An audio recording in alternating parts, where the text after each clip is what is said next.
안마당 정원에 철쭉꽃이 활짝 핀 5월 초순 어느 날이었다 해서 자 5월 초순 어느 날 사건이 일어난 시간적 배경이라고 하는 걸 먼저 제시를 해주고 있죠. 그래서 소설에서의 배경이 하는 역할이라고 하는 건 분위기도 형성해주고 그 다음에 이 작품의 주제라고 하는 걸 강조해주고 하는데 이 마당 깊은 집이라고 하는 애는 이게 배경이 6.25 전쟁 이후거든.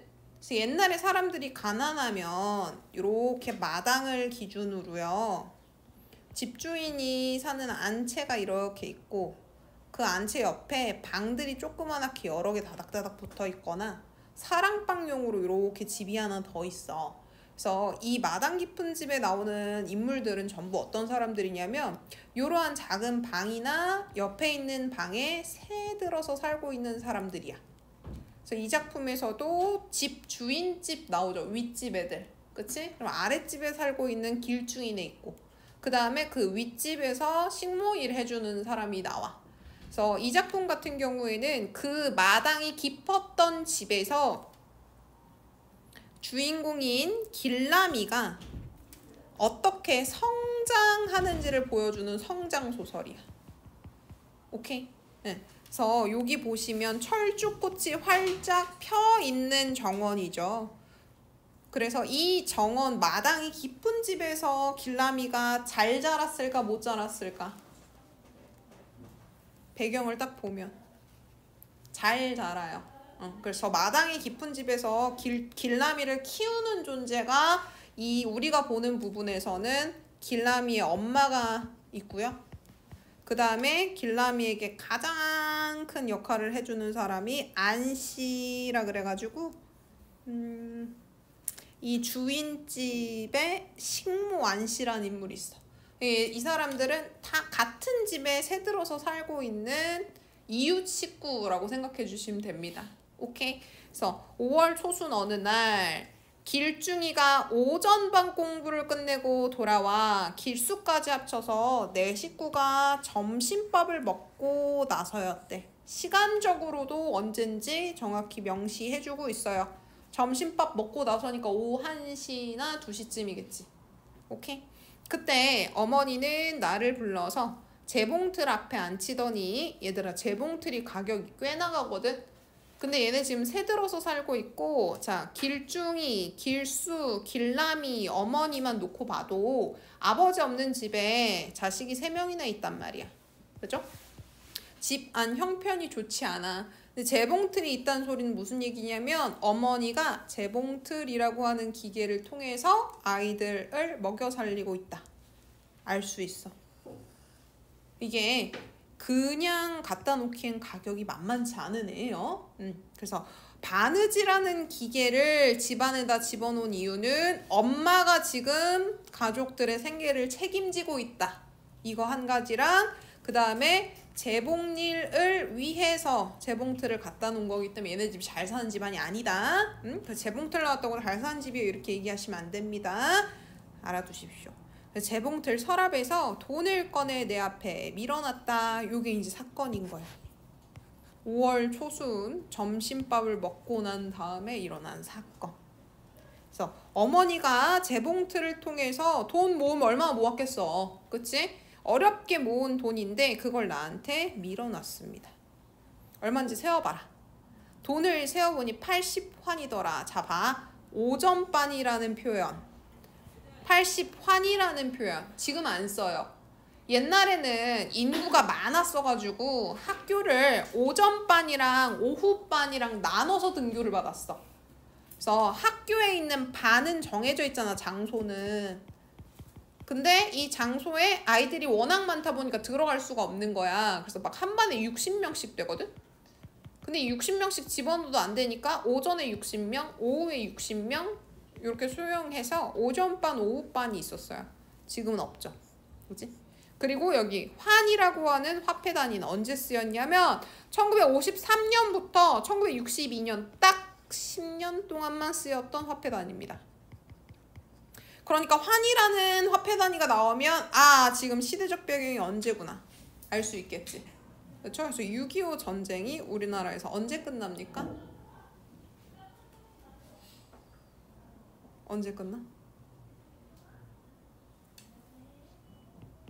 50년에 6.25 전쟁 시작하지. 3년이에요, 3년. 오케이? 그러니까 6.25 전쟁 끝나고 나서 통용되던 게 이 환이라는 단위야. 그래서 환 나오면 6.25 전쟁 끝나고 얼마 안 됐구나 이렇게 알아두시면 돼요. 오케이? 공작 담배로 따지면 4갑을 살 수 있는 금액이었다. 이때 당시 담배 가격이 매우 비쌌을 거예요. 근데 4갑이라 그러면 이렇게 생긴 담배가 4개. 자, 아무리 비쌌다고 해도 80판이면 큰 금액일까? 아니야. 지금으로 따지면 한 갑에 4,500원, 5,000원 뭐 요 정도일 거예요, 담배가. 4갑이면 2만 원 돈이거든. 그 정도 돈이라고 생각해 주시면 됩니다. 그때 물가라고 하는 게 뭐 짜장면이 한 100원도 안 됐을 때니까 한 2만 원 정도면 큰 돈인데 4,500원보다는 낮았겠죠. 저 때 5,000원이면 집 한 채 사요.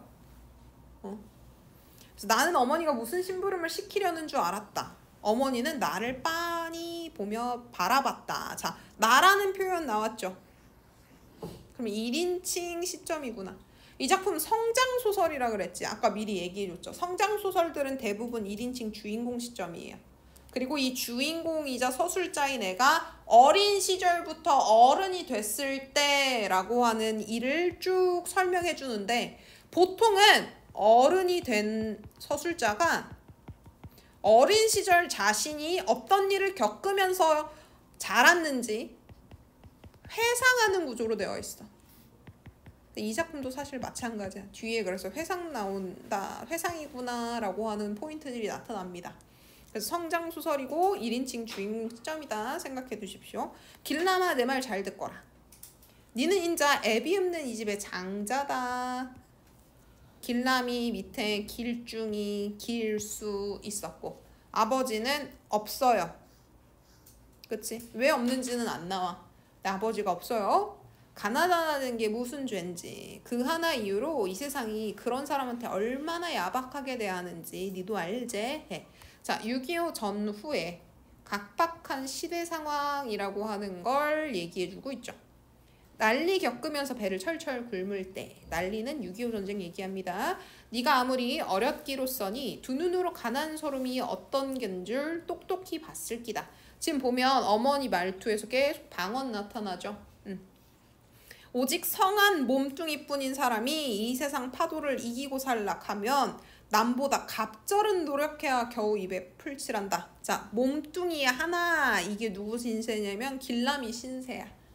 가진 재산 아무것도 없어요. 부모님이 물려줄 것도 없고요. 집도 없어요. 그치? 뭐만 있어? 내 몸뚱이만 있는 사람이야.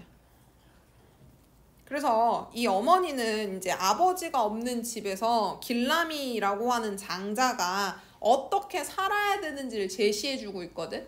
그래서 길람이가 성장하는 데 있어서 어머니의 역할이 굉장히 중요한데 어머니는 어떤 역할을 해준 사람이냐면 이 집에 지금 아버지가 없죠.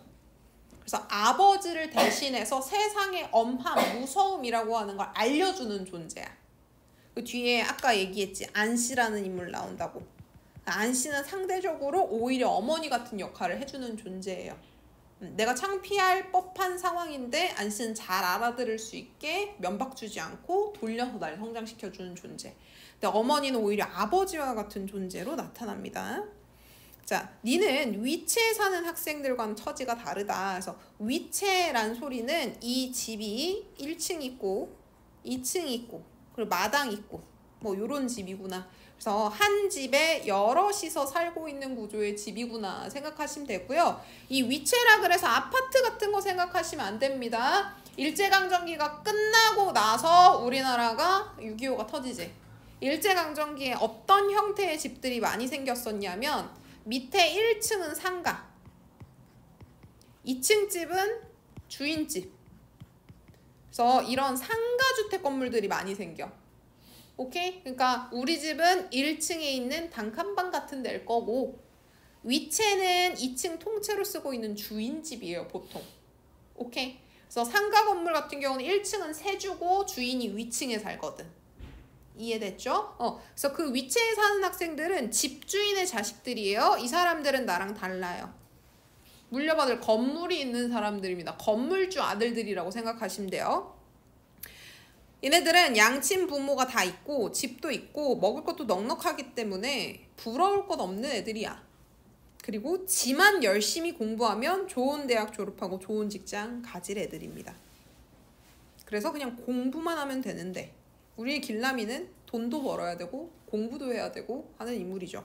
돈 있고 집안 좋으니 남보다 출세도 빨리 할 기라.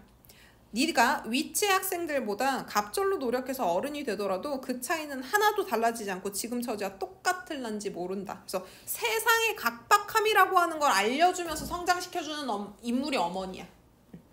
그렇다고 가뭄 심한 농사철에 농사꾼이 하늘만 쳐다본다고 어대 양식이 그저 생기겠나? 자, 이거 비유적인 표현이에요. 유사한 사례를 들어서 말하고자 하는 의도를 강조하는 비유적 표현인데 가뭄 심한 농사철이 전후의 시대 상황을 얘기합니다. 자, 그리고 여기서 말하는 농사꾼은 길라미의 처지를 얘기해요. 전후가 전쟁이 끝나고 나서 길라미와 같이 아버지가 행방불명됐고 물려받을 것도 없는 애들은 하늘만 쳐다본다고 밥 벌어 먹겠냐는 거야. 뭐 해야 돼? 가뭄이 심해도 농사꾼은 농사를 지어야 돼. 가뭄이 심할 때 농사를 열심히 짓는다고 해서 소득이 좋다는 보장이 있어? 없어. 그럼에도 불구하고 농사꾼은 양식 얻으려면 일해야 돼. 즉 여기서 하고자 하는 얘기는 지금 너한테 주어진 상황이 안 좋기 때문에 네가 열심히 해도 보상이 그만큼 못 올 수 있다. 근데 그럼에도 불구하고 농사꾼이 살아남기 위해서는 하늘만 쳐다보면 돼? 안 돼? 안 된다. 그러니까 보상이라고 하는 걸 떠나서 네 인생이라고 하는 걸 유지하려면 열심히 살아야 돼. 강조해주고 있는 표현이야. 앞으로 지금처럼 늘 위체를 올려다보고 살게 되더라도 니는 니대로 웃자든동 힘자라는 대로 힘 닿는 대로 이런 뜻이야. 노력해보는 길밖에 더 있겠나. 자, 어머니가 사투리 쓰고 있는데 경상도 사투리야 이거. 그 엄마 경상도 사람이야. 내사 언제 너그 성재간 잘 크고 남한테 눈총 안 받으면서 사람 구시라고 사는 기나 바라보고 살아갈 내리막 인생길 아닌가. 자, 엄마가 자기의 인생은 이제 내리막의 인생길이라고 해. 자기는 자식까지 다 낳았고 할 만큼 다 했어. 그럼 이제 앞으로는 너희 형제들간 크고 너희 형제들이 남한테 눈총 안 받으면서 사람 구실하는 걸 바라만 보고 살아갈 사람이기 때문에 진짜 이 집안에서 중요한 역할은 길라미 너다 라고 얘기하고 있는 겁니다. 어머니 목소리에 물기가 느껴졌다. 이런 현실적인 얘기를 어머니가 해주면서 당연히 자기도 속상하지. 물려줄 것도 없고, 그치? 길라미한테 아직 어려요, 길라미가. 그런 길라미한테 이러한 책임감이라고 하는 걸 일깨워줘야 되는 현실 상황이라고 하는 게 원망스럽기도 하고. 머리를 숙이고 있던 나는 눈을 조금 치켰던 어머니를 보았다. 어머니 속눈썹에 눈물이 묻어 있었다. 아직 40살도 안 된 나이에 어머니는 노인 티를 내고 있었다. 왜 그래? 엄마의 인생이 고달파서 빨리 늙은 거예요. 사실 어머니는 전쟁이 나고 서너일 사이 나이를 곱절로 먹은 듯. 이거 듣 나왔다고 지규라고 하시면 안 돼요. 원관념이 없습니다. 윤기에 흐르던 탱탱한 살결은 어디에도 찾아볼 수 없었다. 자, 어머니 외양 변화를 묘사하고 있어요. 윤기가 흐르던 탱탱한 살결은 찾아볼 수 없었다. 3, 4년간 전쟁이 일어나는 사이에 어머니 외양이 변화했다라고 하는 걸 보여주는데 얜 뭘 얘기해? 아버지가 없는 사이에 자식 키우기 위해서 엄마가 얼마나 많은 고생을 했는지 나타나는 거죠. 여기 프린트랑 내신 대비집 챙겨서 들어가세요. 그 밑에 거. 자, 어머니는 손수건에 물코를 풀곤 말을 이었다. 이게 눈물이 나니까 콧물도 맑은 콧물이 나오는 거야. 길라마, 너는 앞길이 9만리 같은 창창한 세월이 남았지 않나. 그러니 지금부터라도 악심을 먹고 살아야 하는 기라. 여기서 악심은 뭐 남을 없애겠다는 악심이 아니고 독한 마음을 얘기하는 거야. 내가 보건대 지금 우리 처지에서 네 장래는 두 가지 길밖에 없다 해서 두 가지 길을 제시해 줍니다. 하나는 공부 열심히 해라. 하나는 몸으로 겪어 경험을 많이 쌓아라. 둘 중에 하나는 해야 된다. 자, 공부 열심히 해서 남들보다 훌륭한 사람이 되는 길을 보여주는 예시가 평양댁 정민이. 여기서 평양댁은 정민이 어머님이 평양에서 온 사람이에요. 그럼 잘 봐. 지금 우리 엄마는, 길람이 엄마는 경상도 사투리 쓰지. 정민이 엄마는 평양에서 왔지. 그러니까 전쟁이라고 하는 것 때문에 사람들이 다 고향 버리고 살아남기 위해서 타지로 막 몰려들던 그때 당시 시대 상황이라고 하는 게 나타나죠. 아버지 없이. 자, 정민이는 길람이랑 유사한 조건입니다. 아버지 없어요. 엄마가 군복 장사랍니다. 그래서 아버지가 없고 가난한 가정 환경이라는 점에서 나랑 유사한 조건인데 이때 정민이는 공부를 열심히 해요. 그래서 주인집 학생 둘한테 과외해요. 그래서 집안 살림살이에 보태고 12시 넘어까지 호롱불 켜놓고 자기 공부까지 합니다. 그리고 반장, 1등까지 하는 인물. 걔는 반드시 판검사나 대학 교수가 될 기다. 요런 방식이 하나 있다. 네가 살아남는 방식.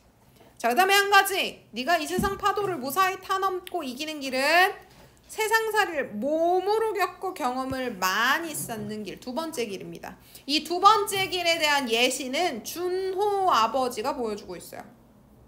준호 아버지가 한 팔이 없어. 왜 그럴까? 전쟁이라고 하는 것 때문에 잃어버렸겠지.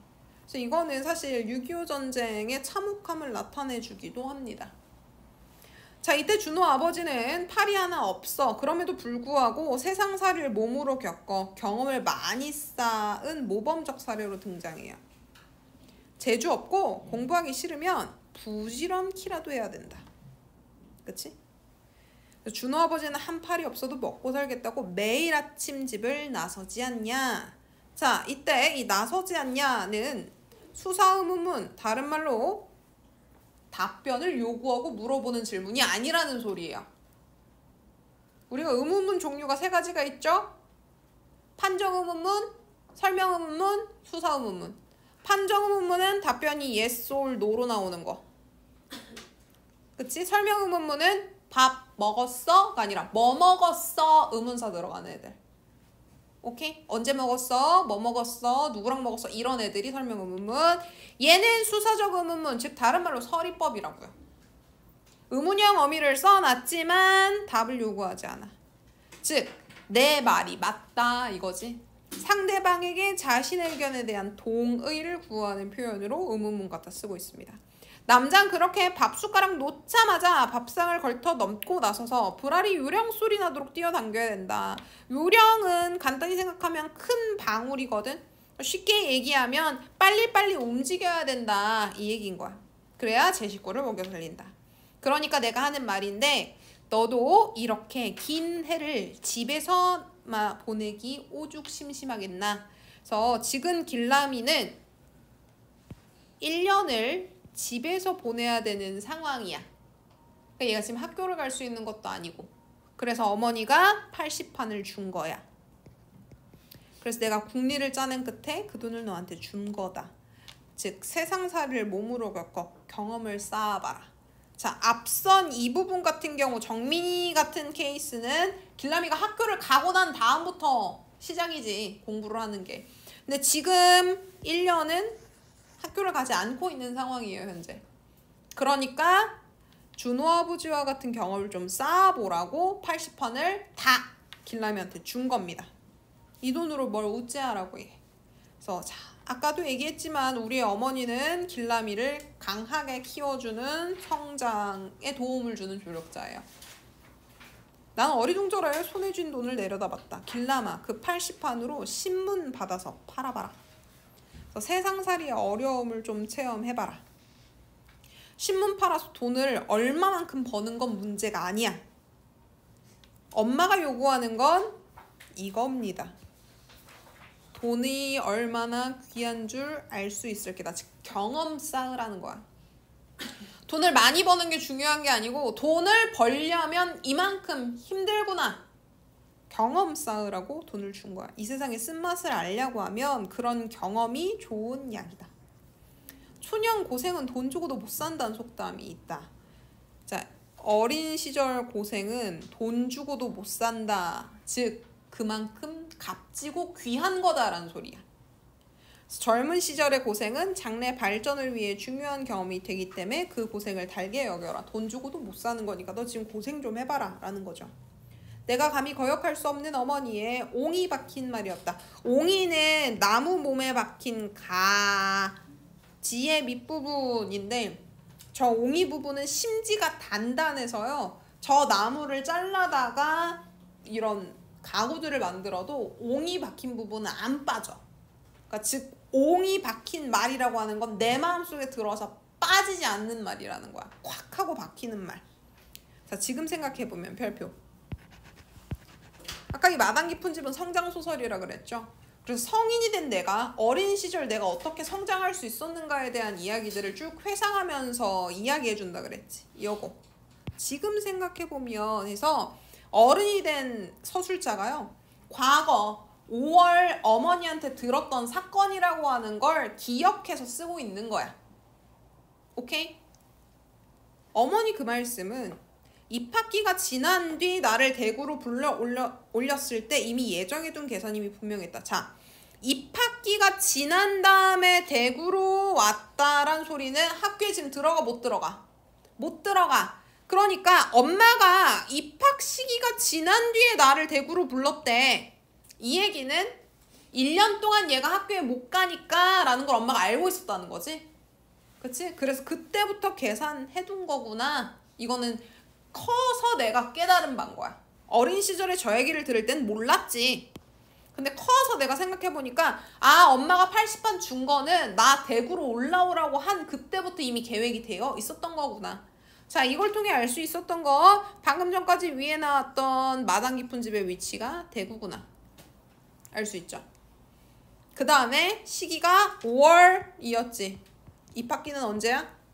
3월이야. 3월. 그치? 입학기가 지난 뒤니까 5월 대구에서 내가 그 얘기를 들은 이유는 엄마가 이미 예정해서 계산해둔 거니까 그때 들었겠구나. 시골서 내놓은 망아지로 지내며 초등학교나마 근근히 마치고 올라왔으니 그러니까 대략 한 13살쯤 되는 애네. 그치? 이제 중학교 들어가야 되거든? 근데 입학 시기를 지금 놓쳤기 때문에 다음 연도에나 들어갈 수 있단 말이죠. 그래서 그 한 해 동안 13살짜리 남자애한테 세상의 쓴맛을 좀 경험해봐라 하고 엄마가 80판을 준 거야. 한 해 동안 도시 물정이나 익히게 하며 제가 벌어 제 학비를 조달할 수 있는 길을 뚫게 해주자. 자, 만약에 신문팔이를 해서요 진짜 돈을 벌었어. 그러면 다음 연도 입학할 때 학비는 자기가 될 수 있겠지. 얘들아, 지금은 초등학교, 중학교 모두 다 의무교육이에요. 그래서 중학교 다 다니죠. 근데 저 때는 중학교가 의무교육이 아니다. 그래서 육성회비라고 하는 학비가 있는데 그거 못 내면 쫓겨나요. 그러니까 이 학비를 조달할 수 있으면 학교를 다니는데 얘가 편안하게 그래도 다닐 수 있을 거고, 학비 조달을 못하면 엄마도 지금 자식이 주르륵 딸려 있는데 장남 학비도 못 대주는 상황이잖아. 그럼 학교 못 다니는 거야. 그러니까 지금 생각해보면, 어른이 돼서 생각해보면 엄마가 입학 시기 지난 다음에 날 불려 올렸고, 그리고 나한테 신문팔이를 시킨 건 아, 어떻게 해서라든 학비를 조달시켜서 날 공부를 시키려고 했던 거구나, 이런 생각이었던 거죠. 엄마도 그때 돈이 없으니까. 어머니는 그런 궁리를 해두었고 내가 대구시로 나온 지 열흘쯤 지나자 드디어 실행의 용단을 내렸음에 틀림없었다. 아까 위에 본 5월의 장면이 내가 대구에 올라오고 열흘 지난 후에 들은 얘기인 거예요. 오케이. 나는 돈 80판을 주머니에 넣고 다시 과거로 돌아갔네요. 이 부분은 지금 생각해보면 요거까지는 어른이 된 내가 어린 시절 있었던 일화를 회상하면서 어른이 돼서 생각해보니까 그랬네 하는 부분이고, 여기 다시 어린아이로 돌아갑니다. 막막한 심정으로 집을 나섰다. 13살짜리가 돈 받고 신문 갖다가 떼서 팔으라고 그러면 얼마나 막막해. 그죠? 신문을 팔지 못하겠거든. 그 돈으로 차비해서 다시 진영으로 내려가라. 진영, 자기가 올라온 시골이죠. 술집 중놈이가 되든 장돌뱅이가 되든 네 맘대로 해라. 자, 술집 중놈이 장돌뱅이 이건 엄마가 생각했을 때 부정적으로 인식되는 대상이야. 성공할 수 없는 사람들. 가정을 가질 수 없어요. 대부분 이 사람들은. 술집 중놈이는 쉽게 얘기하면 술집 노비랑 유사한 거야.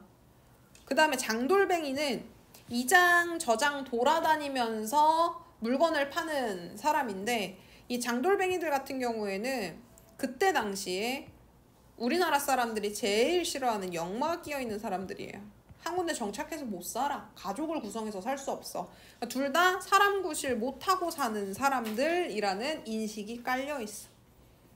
그래 봐. 요 말하기 방식 보세요. 중요해요. 뭐하고 있어? 이거 못하면 너 중놈이가 되든 장돌뱅이가 되든 맘대로 해라. 그래서 부정적인 미래 상황을 가정해줘요. 너 이거 못하면 넌 술집 중놈이나 장돌뱅이가 돼야 돼. 그래서 자신의 요구를 관철시키고자. 그래서 뭐 하는 게 나아? 신문 갖다 빨리 파는 게 나아. 오케이? 네. 그래서 여기 말하기 방식 잘 체크해두세요. 어머니의 아귀찬, 휘어잡기 어려울 만큼 벅찬 마지막 말을 떠올리자 난 용기를 내지 않을 수 없었다. 중놈이나 장돌뱅이 되긴 나도 싫을 거 아니야. 그죠? 길거리나 어슬렁거리다 돌아가면 어머니는 틀림없이 저녁밥을 굶기고 어쩌면 방에서 잠을 자지 못하게 내쫓을는지도 몰랐다. 자, 엄마가 진짜 저녁밥을 굶기고 내쫓았다는 소리가 아니야. 난 엄마의 저 마지막 말을 통해서 이렇게 겁을 먹은 거야. 진짜 내가 신문 안 떼고 안 팔고 길거리나 어슬렁거리고 시간 때우고 돌아가면 우리 엄마 성격상 나 저녁밥 굶고 쫓아났을 거야. 진영으로 쫓겨났을 거야. 이렇게 생각하는 겁니다. 자식에게 엄격하고 냉정한 어머니, 성품을 짐작할 수 있다라 그러는데 어머니는 그럴 수밖에 없어요. 이 집안에 지금 아버지가 없는 상태죠.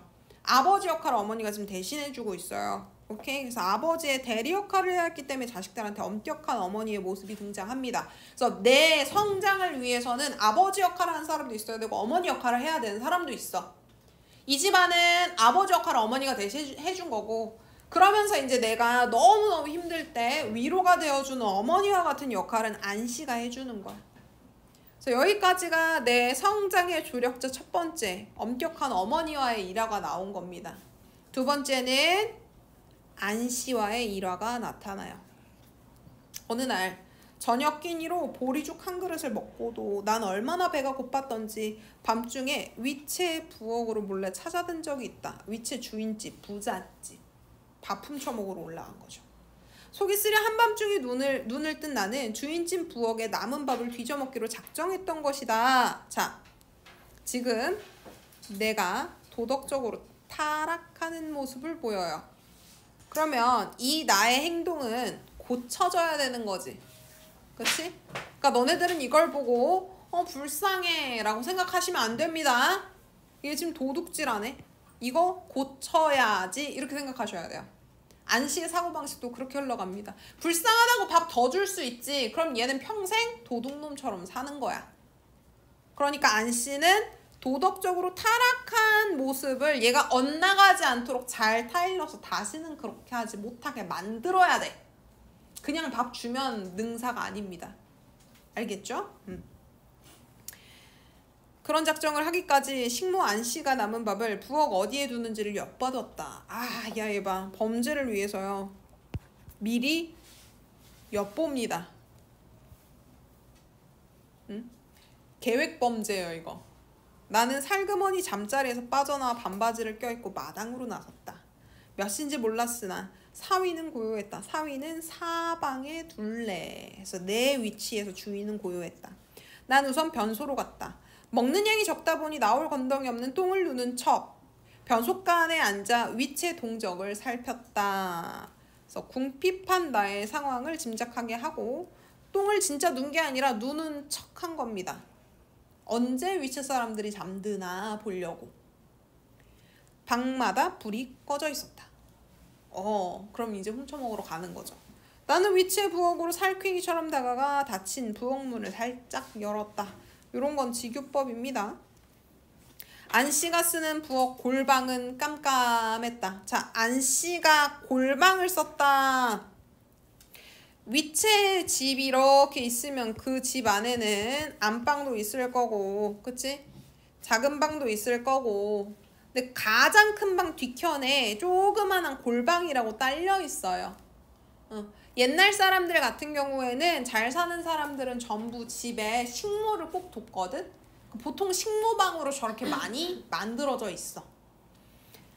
나는 부엌 안으로 들어가 시렁 위를 더듬었다. 시렁 나무 선반이야. 나무 선반. 선반을 이렇게 뒤적인 거야. 소쿠리가 만져졌다.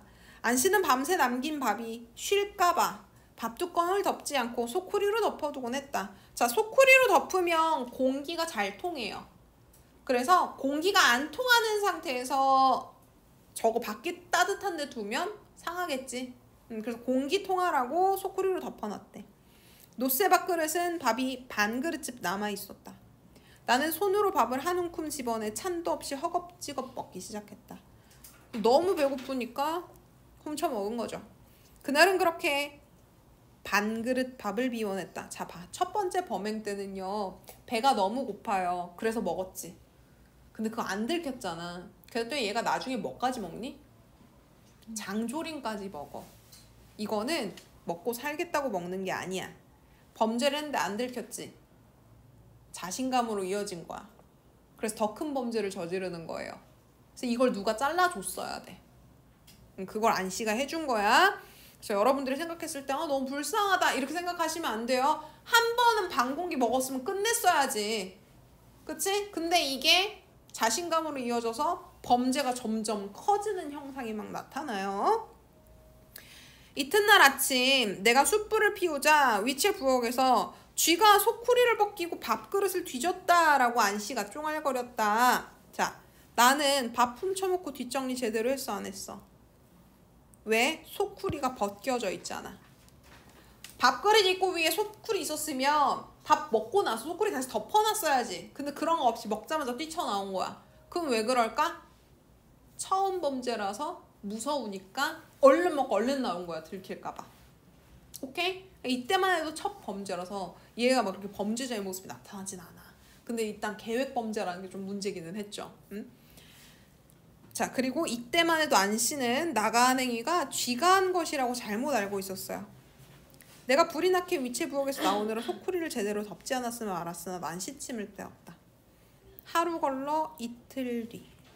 자, 이튿날은 얘들아 다음 날이다. 둘째 날이 둘째 날 건너뛰고가 아니고.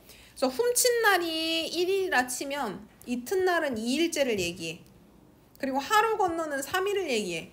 그러니까 첫 번째 날에서 이틀 뒤. 이때야. 이해됐어? 응. 그래서 이거 시간 잘 기억해도 또 그 짓을 했다. 이틀 만에 또 범죄를 저지릅니다. 이제는 좀 더 대담해져. 이게 문제인 거지. 찬장에 김치 사발까지 부뚜막에 내려 반찬과 함께 남은 밥 한 그릇을 몽땅 비웠다. 종지가 있어 손가락으로 건덕지를 집어내어 먹다 보니 풋고추 넣은 쇠고기 장조림이었다. 자, 이 쇠고기 장조림은 나의 집안과 대조되는 주인집의 풍족한 환경도 보여주지만 사실 여기서 더 큰 의미는 얘가 김치 사발도 꺼내고요. 장조림도 꺼내고 그래서 처음 범죄에 성공했기 때문에 이튿날은 그러니까 3일째죠. 이틀 뒤. 이틀 뒤의 날은 더 큰 범죄를 저지르죠. 부자는 쇠고기를 이런 반찬으로도 만들어 먹는구나 싶었다. 자, 얘는 지금 처음 먹어봐요. 집이 가난하니까. 다음은 이틀을 또 건너뛰어서 사흘 만에 위치 부엌을 뒤졌다.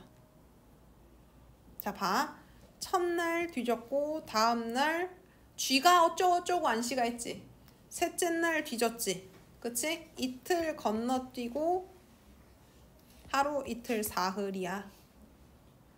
아니, 이틀 건너뛰고니까 여기다. 이틀 건너뛰고 이때다.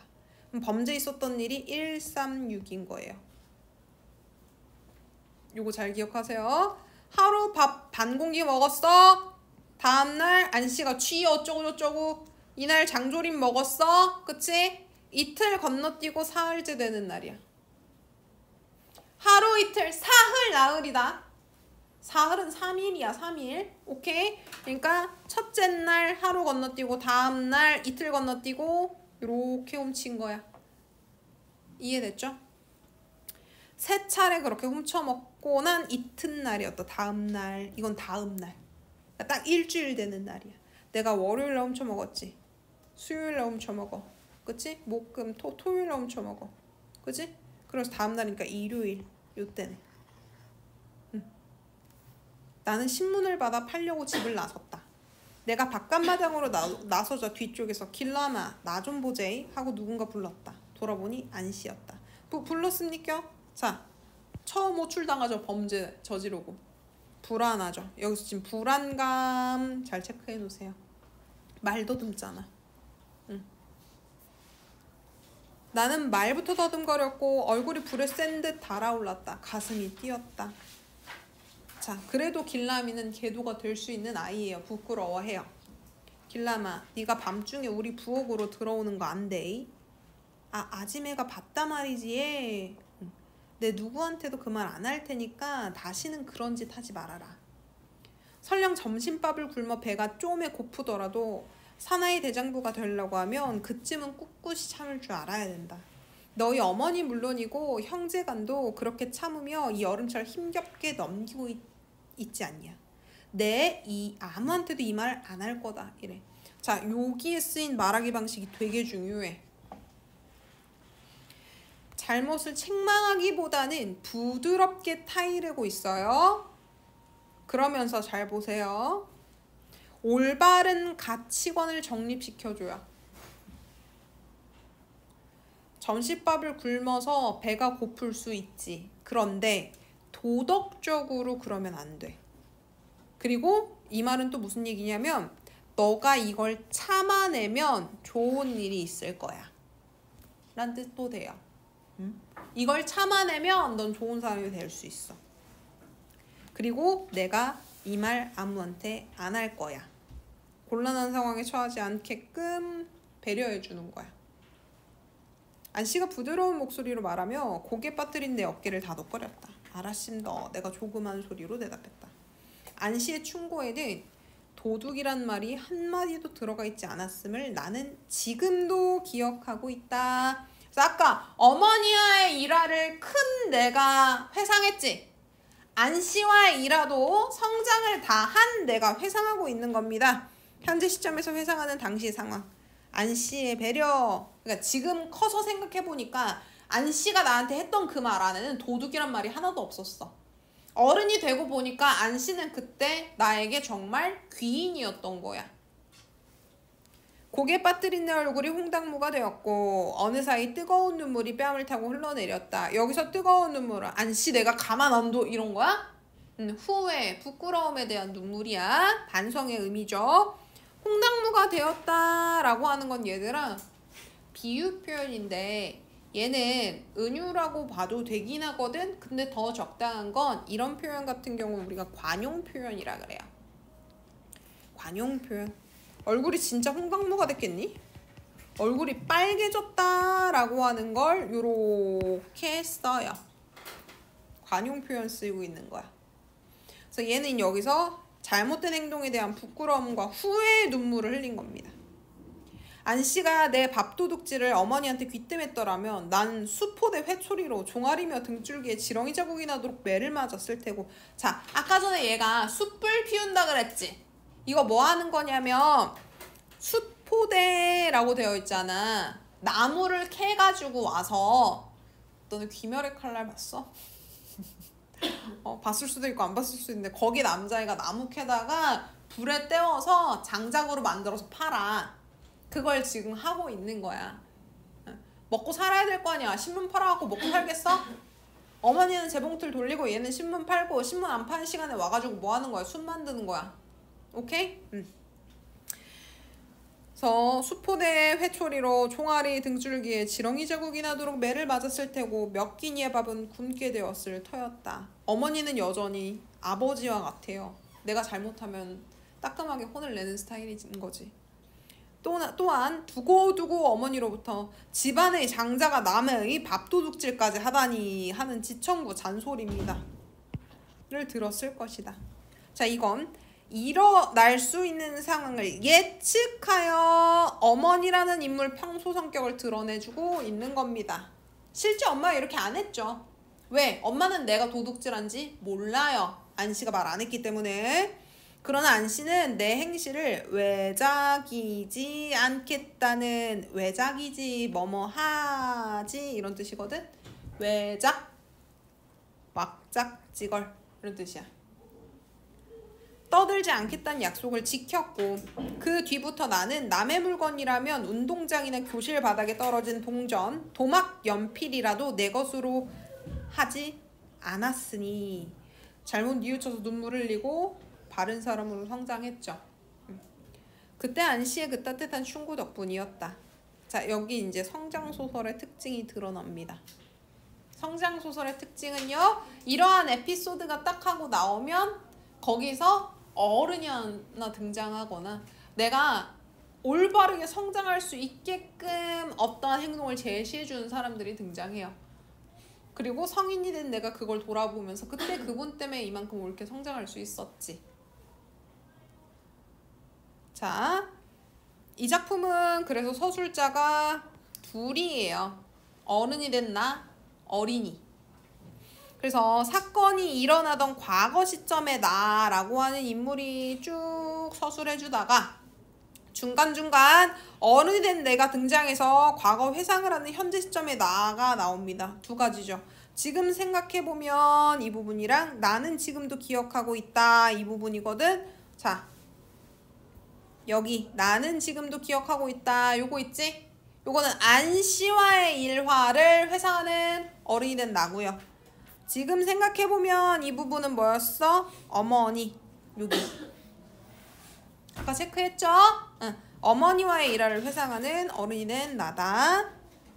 자, 작품 속에 담긴 전후 현실 한번 볼게요.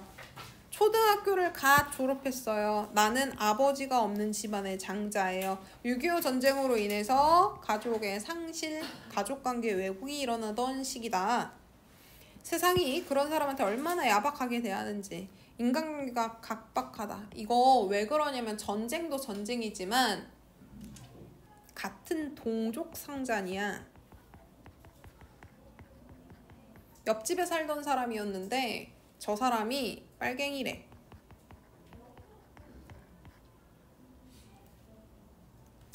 그리고 서로가 서로를 고발해요. 빨갱이라고. 그러니까 인간관계가 각박할 수밖에 없어요. 오케이? 주인집 부엌에 남은 밥을 뒤져먹는 나 해서 궁핍 때문에 도덕적으로 타락하는 사람들이 있습니다. 그쯤은 꿋꿋이 참을 줄 알아야지. 그 와중에 바람직한 가치관을 정립하고자 하는 노력 이런 걸 보여주는 사람들도 있었고. 오케이? 자, 인물 사이의 관계 봅시다. 어머니와 안씨는 내 성장을 담당해준 큰 기둥이에요. 어머니는 엄격하게 가르친 분이었고 안씨는 따뜻하게 타이르는 존재입니다. 그래서 둘이 내가 올바르게 성장할 수 있도록 도와주는 사람들이야. 오케이.